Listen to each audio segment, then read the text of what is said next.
Assalamualaikum warahmatullahi wabarakatuh dan selamat sejahtera kepada pelajar-pelajar.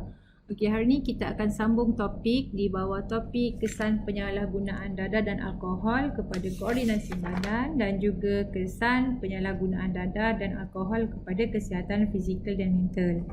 Okey, jadi cikgu minta untuk lebih jelas kamu merujuk buku teks kamu muka surat 155 dan 156. Okey, kita terus mulakan. Okey, kita lihat dalam ada satu dialog box tu, gambar seorang lelaki, kita anggap dia cikgu lelaki. Dia cakap kebanyakan dadah mempengaruhi koordinasi badan dengan memberikan kesan terhadap sistem saraf. Okey, so dadah dia akan mempengaruhi koordinasi badan dan memberikan kesan terhadap sistem saraf. Alkohol pun sama, dia juga memberikan kesan kepada saraf dengan macam mana dia memberikan kesan dia, macam mana alkohol memberikan kesan kepada sistem saraf dengan memperlahankan pengaliran impuls saraf dan menjejaskan fungsi otak. Itu macam mana alkohol dan juga dadah memberi kesan kepada sistem saraf kita. Okey, so kita lihat dengan lebih lanjut. Mari kita lihat lebih lanjut kesan penyalahgunaan dadah dan alkohol kepada koordinasi badan manusia. Okey, kesan yang pertama, dia menyebabkan ketidakseimbangan hormon. Okey, so badan akan mengalami gangguan koordinasi. Badan akan terdedah kepada bahaya dan kecederaan. Okey, tubuh badan juga akan mengalami pertumbuhan yang melampau atau tidak berlaku perkembangan jika berlaku kerosakan kepada kelenjar pituitari. Ni kita dah belajar tentang kedudukan kelenjar dan fungsi-fungsinya. Jadi kamu boleh tengok balik pada bahagian bab topik yang sebelum ni, kamu lihat apa fungsi kelenjar pituitari. So, kelenjar ni kan kelenjar pertumbuhan, dia mengawal pertumbuhan. Jadi kamu boleh refer balik. Okey, kita lihat kesan lain berkaitan dengan ketidakseimbangan hormon ni. Yang pertama, dia akan menyebabkan perkembangan seks sekunder akan terbantut.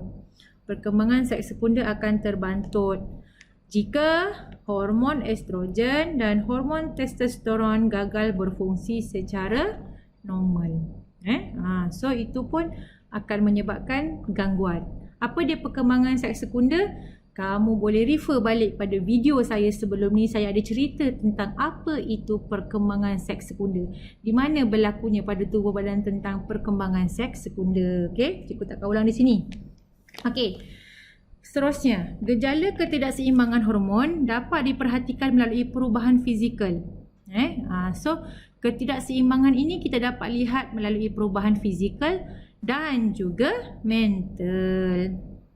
Okey, dan kita boleh lihat perubahan tu seperti contohnya badan terlalu besar dan tinggi, kemudian ada orang dia terlalu kurus, murung dan juga kurang daya ingatan.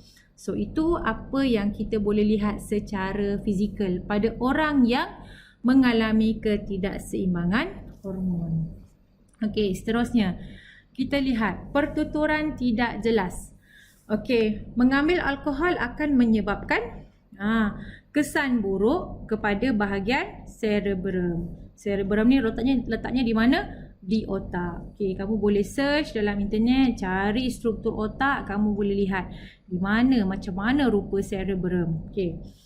Okey, kat sini dia kata cerebrum ialah bahagian otak yang mengawal pertuturan manusia. Okey, cerebrum ni bukan sahaja mengawal pertuturan, ada banyak lagi yang dikawal oleh cerebrum, tapi salah satunya ialah mengawal pertuturan manusia. Jadi, okey, alkohol ni bila dia apabila diambil, so dia boleh menjejaskan bahagian pertuturan. Okey, apa kesannya?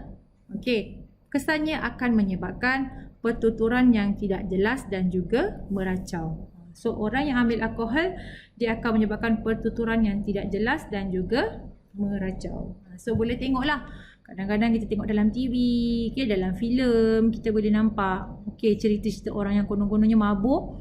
So kesannya apa kepada orang yang mabuk? So dia cakap pun tak betul, cakap merepek-repek, meracau. Tu kita kata dia sebagai meracau. Okey. Kita pergi pada kesan seterusnya, tindakan refleks yang lambat. Okey. Dalam dadah dan alkohol dia ada satu bahan namanya ialah bahan kimia psikoaktif. Okay. So bahan kimia psikoaktif dalam alkohol dan dadah ni, dalam alkohol dan etanol ataupun etanol tu sejenis alkohol, dia akan menyebabkan gerak balas sistem terhadap rangsangan akan jadi lambat. Okay, kalau dia nampak sesuatu situasi, dia akan lambat bertindak balas. Tu namanya lambat bergerak balas terhadap rangsangan. Okay. Di mana bahan kimia ini berada? Okay. Bahan kimia ini apabila diambil oleh orang yang mengambil darah dan alkohol, orang yang ambil darah dan alkohol, okay, bahan kimia ini dia akan berada di antara neuron. Dia akan berada di antara neuron eferen dan juga interneuron. Okay, so bahan kimia psikoaktif ni dia akan berada di antara neuron eferen dengan interneuron. Apa kesannya bila bahan kimia ni berada di situ? Maksudnya ada neuron eferen, ada neuron interneuron. Dan bila kita ambil dadah atau alkohol, bahan kimia itu akan berada di antara dua neuron ini. Okay? Dia akan berada di antara dua bahagian ini, neuron eferen dan neuron interneuron. Apa kesannya? Dia akan menyebabkan pergerakan impuls akan terhalang. Dia macam ada blocking lah kat situ kan. Sebab bahan kimia ini telah block. Okay, telah block. So, pergerakan impuls akan terhalang. Kesannya apa? Dia akan melambatkan proses penghantaran maklumat ke otak. Sebab itulah orang yang dalam keadaan high ataupun mabuk, dia akan lambat bertindak terhadap rangsangan sebab impuls lambat dihantar. Kenapa impuls lambat dihantar? Kerana impuls dihalang oleh bahan kimia psikoaktif tadi. Di mana bahan kimia psikoaktif tadi berada? Di antara neuron eferen dan neuron interneuron. Okay, so kat sini dia kata hal ini dapat diperhatikan pada penagih dadah dan mereka yang minum minuman beralkohol berlebihan. So nampak orang kena pukul pun dia tak boleh dia nak bertindak balas pun lambat. Dia tengok dulu lambat baru dia boleh nak tolong sebab dia punya pergerakan impulsnya lambat kan. Okey, seterusnya hilang keseimbangan. Pengambilan dadah dan minuman beralkohol akan menyebabkan koordinasi otot lemah. So orang yang ambil dadah dan alkohol, koordinasi ototnya lemah dan dia akan menyebabkan cara berjalan yang tidak betul, terhuyung-hayang dan hilang keseimbangan badan. Ni pun kita biasa tengok dalam filem-filem orang yang mabuk jalan dia tak betul. Terhuyung-hayang, sengit sana, sengit sini. Dia tak boleh jalan dengan tegak, dengan lurus kan. Okay, so itu hilang keseimbangan. Okey, seterusnya kita jalan terus sebab kita tak nak buang masa. Hari ini kita tak nak buang masa sebab nanti video kita jadi sangat panjang. Kita terus pergi pada kesan penyalahgunaan dadah dan alkohol kepada kesihatan fizikal dan mental. Ini muka surat 156 Okey, selain dadah dan alkohol ni dia mempengaruhi sistem saraf, dia juga akan menyebabkan masalah kesihatan fizikal dan mental. Okey, contohnya kerosakan hati, melemahkan sistem keimunan pengguna, kerosakan otak dan juga masalah mental yang serius. Okey. Dan pengambilan alkohol yang berlebihan juga boleh merosakkan kebanyakan bahagian dan organ badan manusia. Okay, so dia juga boleh menyebabkan ataupun merosakkan bahagian dan organ badan manusia. Okay, sekarang kita lihat satu persatu. Kesan penyalahgunaan dadah dan alkohol kepada kesihatan manusia. Okay, yang pertama sekali, dia akan menyebabkan sirosis hati. Okay, sirosis hati. Okay, so kita boleh tengok apa tu sirosis hati. Nak cakap pun susah kan? Tengok gambar tu sirosis hati. Gambar yang sebelah kiri tu ialah gambar hati yang sihat. Gambar yang sebelah kanan ialah gambar yang sirosis hati. Yang orang yang mengalami sirosis hati. Okay, right, kita lihat pengambilan minuman yang beralkohol berterusan. Okay, pengambilan minuman beralkohol yang berterusan, terutamanya jika diambil dalam jumlah yang banyak. Diambil dalam jumlah yang banyak. Okey. Dan penyalahgunaan dadah boleh menyebabkan ataupun memberikan kesan toksik kepada hati dan menyebabkan sirosis hati. Ambil banyak sangat alkohol, ambil banyak sangat dadah ataupun banyak gunakan dadah, dia akan menyebabkan memberikan kesan toksik kepada hati dan kesannya ialah menyebabkan sirosis hati. Apa tu sirosis hati? Okay, sirosis hati adalah keadaan hati mengalami kerosakan yang kronik, berparut, mengeras dan tidak berfungsi seperti hati yang sihat. So itu. Dia berparut, mengeras dan tidak boleh berfungsi seperti hati yang sihat. Dan parut ini dia boleh merebak secara perlahan-lahan sehingga hilang fungsi hati sepenuhnya. Okay, jadi sebagai manusia yang waras, sebagai manusia yang sayangkan diri sendiri, janganlah ambil dadah dan juga alkohol sebab kesannya akan menyebabkan teruk. Kesannya teruk sebab hati susah nak ganti. Nak buat pemindahan hati pun, kalau kamu banyak duit bolehlah buat pemindahan hati kalau ada orang nak derma lah dan sesuai dengan kamu. Kalau tak, menderitalah kita dengan penyakit sirosis hati ini. Okey, seterusnya kita pergi pada yang seterusnya iaitu ulcer perut. Apa tu ulcer perut? Okey, ni kita lihat ulcer perut. Alkohol boleh menyebabkan ulcer perut. Okey, ulcer perut ataupun ulcer peptik nama lain dia. Ulcer perut ataupun ulcer peptik, keadaan di mana selaput di dalam perut mengalami luka. Dalam perut kita tu ada selaput. Dan apabila kita mengalami ulcer perut, minum banyak sangat alkohol, mengalami ulcer perut ataupun ulcer peptik, so selaput dalam perut tu luka. Dia menjadi luka. So jadilah penyakit ini. Okey. Macam mana ulcer perut boleh berlaku? Dia berlaku disebabkan oleh asid alkohol tadi akan menyebabkan perut menghasilkan lebih banyak asid daripada biasa dan dia akan mengakibatkan iritasi dan radang pada selaput dalam perut. Okey, so itu yang berlaku. Minum banyak sangat alkohol.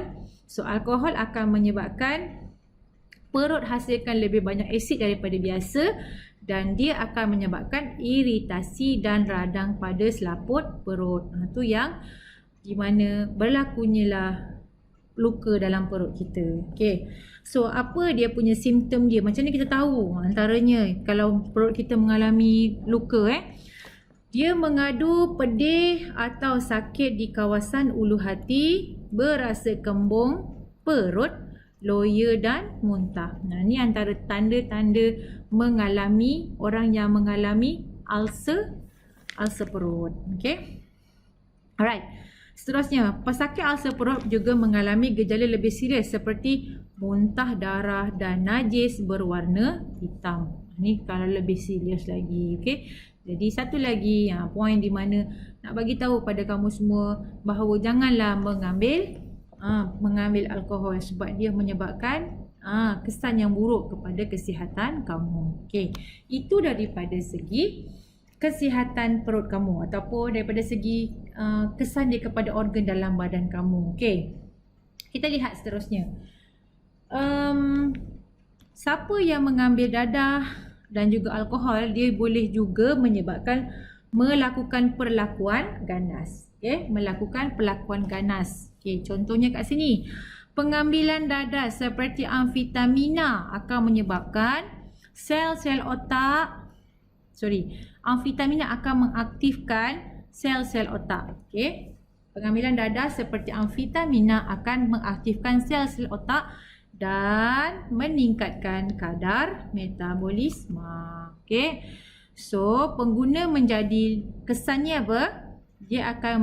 Pengguna akan jadi lebih aktif, tidak dapat tidur dan bersikap ganas serta agresif. Itu pengambilan dadah. Okey, dia mengaktifkan sel otak. Dia tak boleh nak tidur. Jadi dia akan bersifat dan juga dia boleh bersifat ganas dan juga agresif. Okey, itu contoh. Yang kedua, orang yang mengambil alkohol secara berlebihan pula. Dia akan mabuk, hilang kewarasan dan juga berkelakuan seperti orang gila. Ketawa berseorangan dan bertindak di luar kawalan dan boleh menjadi ganas. Orang macam ni dia punya pertimbangan dan kewarasan akal dia dah tak adalah maksudnya dia dah rendah lah. Kalau waras tak berapa nak waras lah senang cakap So dia boleh bertindak seperti di luar kawalan So boleh jadi ganas, boleh ketawa seorang-seorang, boleh pukul orang sesuka hati dia sebab tak waras Jadi nak ke jadi orang yang seperti ini? Kita tak nak jadi orang seperti ini. Jadi elakkan pengambilan dadah dan juga alkohol. Okey, seterusnya halusinasi. Yang ni cikgu dah pernah cerita di depan. Tapi kita cerita lagi sekali. Okey. Halusinasi. Okey, contohnya seperti dadah jenis ganja. Dia akan mengganggu fungsi otak dan dia akan mengubah persepsi seseorang pengguna. Okey, apa tu dia mengubah persepsi seseorang pengguna? Okey, kita tengok seterusnya. So, dia akan menyebabkan apa? Dia akan menyebabkan halusinasi, paranoid atau perasaan syahwah, sangka dan takut terhadap orang lain. Tu nampak. Dia ada perasaan yang bila tengok orang tu nak bunuh dia, orang tu nak pukul dia So dia ada perasaan syahwat sangka. Okey. Dan halusinasi juga boleh menyebabkan kelakuan menjadi agresif terhadap orang lain. Ni halusinasi. Sebab tu kita nampak ada orang yang mengambil dadah, dia akan pukul orang. Kenapa? Dia kata nampak dah dekat orang tu ada ular dekat sekeliling dia. Dia pun pukul orang sampailah orang tu mati. So, itu dia berhalusinasi. Ataupun dia nampak mak dia nampak macam ada taring macam syaitan. So, berhalusinasi.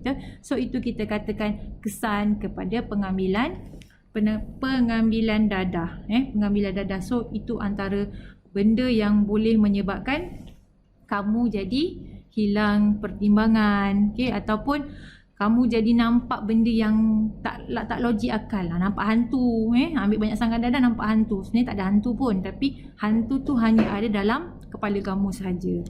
Itu contoh halusinasi. So kita dah habis dengan pelajaran kita hari ini. Kita dah habis.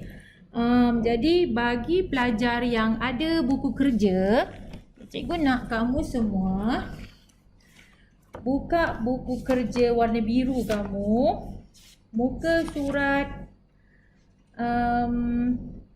76 aktiviti 7.3 dadah, alkohol dan kesannya. Buat muka surat 76, buat dalam buku kerja. Dan ni praktis formatif 7.2.